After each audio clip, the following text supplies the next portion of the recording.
Today on Public Eye News, an arrest has been made in the investigation into Russian meddling in the U.S. election back in 2016, and fish hatcheries prepare for their annual stocking. Caleb Rydell has our forecast on what was supposed to be a snowy day in Marquette, and Max Stevens has the results of last night's NCAA championship finale. Hi, I'm Brianna McLean. And I'm Anthony Cilia, and you're watching Public Eye News.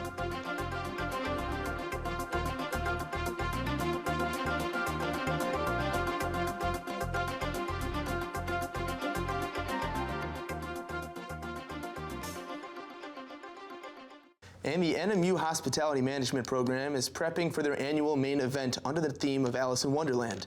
The event is being called Down the Rabbit Hole, and students are in charge of all aspects of a 6-course meal dinner with drink pairings, games, and more.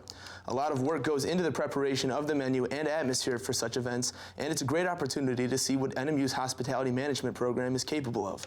The students are currently looking for volunteers for the event, and is taking place on April 20th at the Jacobetti Complex. All proceeds go back to the hospitality program for scholarships. And a large Russian aircraft landing in Sawyer International Airport on Wednesday, an Antonov 124 with a length of 226 feet and a wingspan of 240 feet is expected to land around 11:30 a.m. on Wednesday and take off just after midnight on Thursday. The aircraft is picking up a Korean helicopter that's been operating out of Sawyer to get certification for flying in icy conditions. The airport boasts 12,300 feet of runway, making it the longest stretch of runway in the state of Michigan. Spectators will be able to view the aircraft from behind the fence, and airport management suggests coming between noon and sunset to get a view. Father Frank Lenz of the Diocese of Marquette has been placed on administrative leave effective immediately. This action was taken as the result of a recently made credible allegation of sexual misconduct with a minor dating back to the 1970s. Father Lenz has denied the allegation. It should be noted that this is not a final determination of guilt. Administrative leave is a precautionary measure while a credible allegation is being investigated. A 16-year-old former Escanaba High School student who was accused of making a verbal threat against the school was back in court on Monday. The prosecution and defense said a plea deal has been reached. The prosecutor agreed to drop the 2 felonies in exchange for a guilty plea on a misdemeanor disturbing the peace charge. But probate court referee Perry Lund rejected the plea deal. The defendant has been rescheduled for a probable cause hearing on April 11th. The University of Wisconsin Sea Grant Institute is awarding $2.8 million to the Great Lake Research and Education projects. The institute will fund 19 research projects and 29 outreach proposals in Wisconsin over the next 2 years. Congress decided to restore $76.5 million in Sea Grant funding nationwide after President Donald Trump's administration proposed the elimination of the project. Projects include creating a management analysis tool to restore the Green Bay ecosystem, working to forecast dangerous currents in Lake Superior's South Shore, and developing a new phosphorus model for Lake Michigan. And the 6 hatcheries in the state of Michigan are preparing to release fish to stock bodies of water. Each spring, hatcheries stock about 27 million fish into the Great Lakes, rivers, streams, and other bodies of water. A number of factors goes into the stocking of certain species in specific locations, such as environment and natural predators. The Marquette hatchery typically stocks fish such as brook trout, lake trout, and splake. The hatcheries try to stock areas that have issues with natural reproduction. Fish stocking is usually concluded around the end of May. And after the break, we'll be back with your national and international news. Stay tuned. My grandparents were colored. My parents were Negroes. And me, I'm black. From I Have a Dream to I Can't Breathe. From Straight Outta Compton to the White House. Black history is American history. You must not surrender. Keep hope alive. Black America since MLK, and still I rise. Tonight at 9 after American Experience. And welcome back. Global stock markets fell for a second day Tuesday as investors continued to worry over a trade war between the U.S. and China and mounting public scrutiny of technology companies. Stocks have been trending lower for weeks due to a series of tariffs announced by President Donald Trump and the Facebook data privacy scandal. Trump has approved possible higher U.S. duties on $50 billion of Chinese goods in response to complaints that Beijing steals or pressures foreign companies to hand over technology. In response, China announced it is raising tariffs on $3 billion of U.S. goods, including pork, apples, and steel pipe, increasing the risk of a broader conflict that might depress global trade. Teachers are on strike again this morning across Oklahoma to protest low wages and cuts in school funding. An estimated 36,000 teachers flooded the state capitol in Oklahoma City yesterday. Teachers also rallied in Kentucky's capital to oppose legislation they say would damage their pension system. And unrest now threatens to grow in Arizona, where teachers have demanded higher pay for weeks. Omar Villafranca is in Oklahoma City. They arrived by the busload. Teachers across Oklahoma are demanding better investments in schools, students, and themselves. Oklahoma needs to step up. It needs to step up for a long time. While many of the state's largest school districts were closed, some students showed up outside the Capitol for actual classes led by their teachers. We wanted legislators and also the rest of Oklahoma to see what we do in the classroom. High school sophomore Hope Davis says she's had to resort to taking many of her classes online. Our teacher resigned mid-semester, so I switched to online classes. Do you feel you're getting a better education online than in an Oklahoma classroom? Last week, Oklahoma Governor Mary Fallin signed a bill that included a roughly $6,000 pay raise for teachers and an additional $50 million in education funding. This bill is a Band-Aid on a wound that needs stitches. Many demonstrators say that's not enough after demanding a $10,000 raise for teachers and an added $200 million over 3 years in educational funding. The legislators have pushed the envelope pretty far this year. There still will be next year, and I think we can continue having that discussion. A discussion National Education Association President Lily Eckelson Garcia says needs to happen now. Teachers have been giving everything they've got. The legislature can't keep exploiting and taking advantage of the people who love their students by expecting them to pick up the difference. The head of the Oklahoma Teachers Union says the rallies will continue until lawmakers increase education funding. One teacher told me they are taking notes on the votes and plan to take their frustrations to the polls in November. Omar Villafranca, CBS News, Oklahoma City. Alex van der Zwaan, a Dutch attorney who lied to federal agents after investigation regarding Trump's former campaign chairman, Paul Manafort, has just been sentenced to 30 days in prison and a $20,000 fine.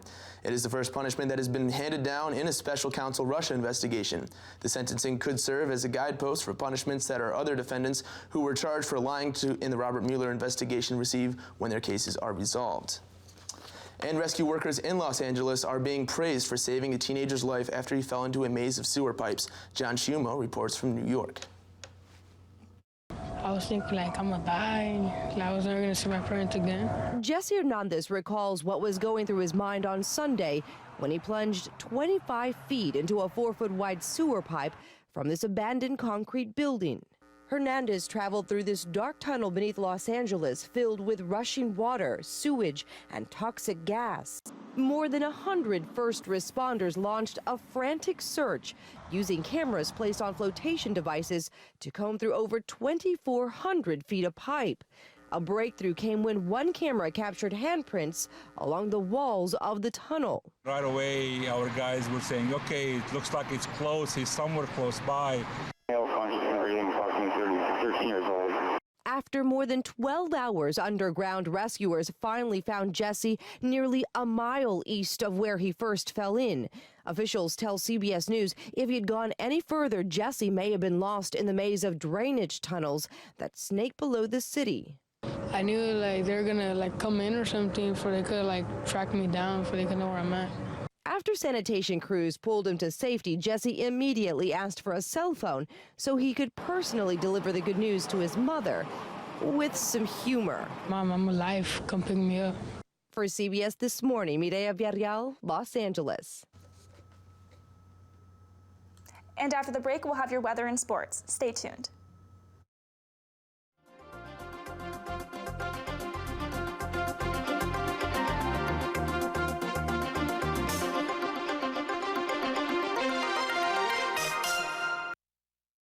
They planned it to be a murder of a 14-year-old black boy.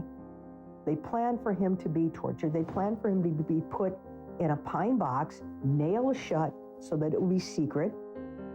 The pain, the trauma of African Americans over the years, it's taken its toll on us as a people. and you live by a privilege code in America that gives you an advantage. Thursday night at 10 after Under the Radar on Public TV 13.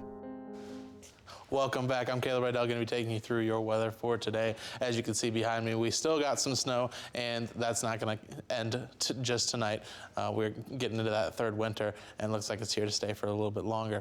Looking at our current conditions outside, we're looking at cloudy with a temperature of 28 degrees, winds out of the northeast at 17 miles per hour, and a barometric pressure of 29.99 inches and falling.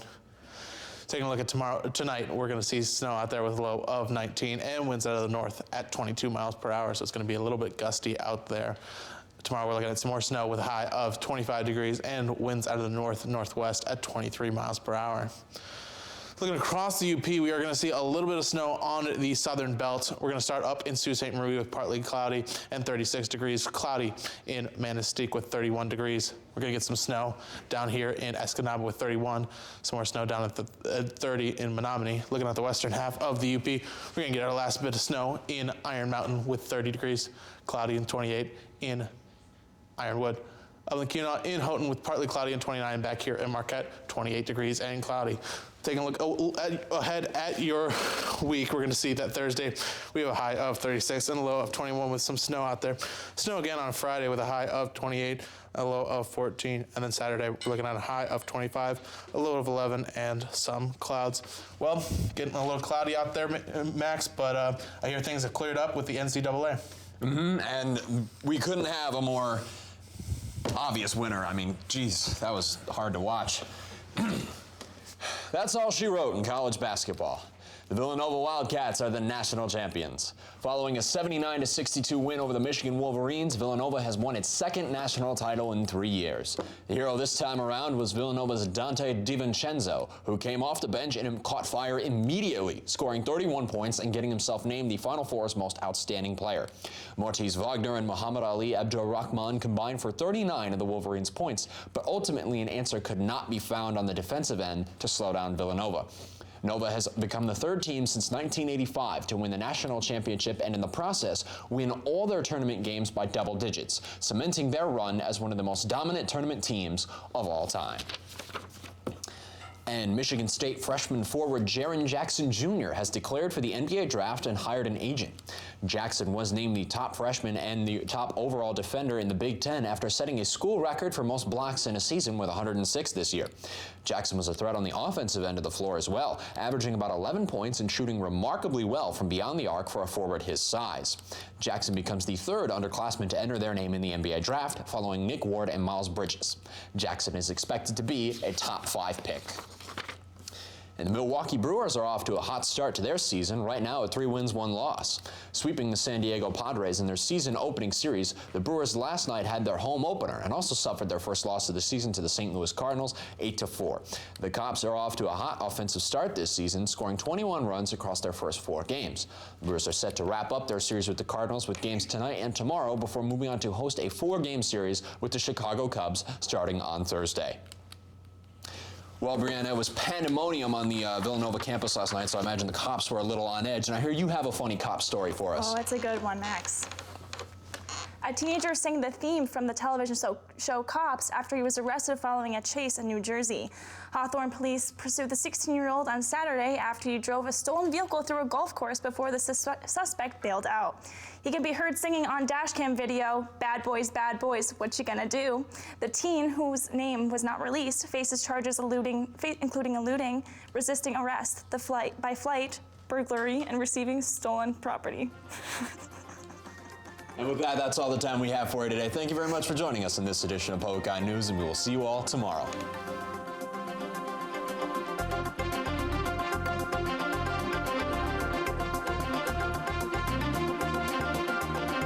The preceding program was produced in studios located in the Edgar L. Hardin Learning Resources Center by WNMU-TV, Northern Michigan University Public Television.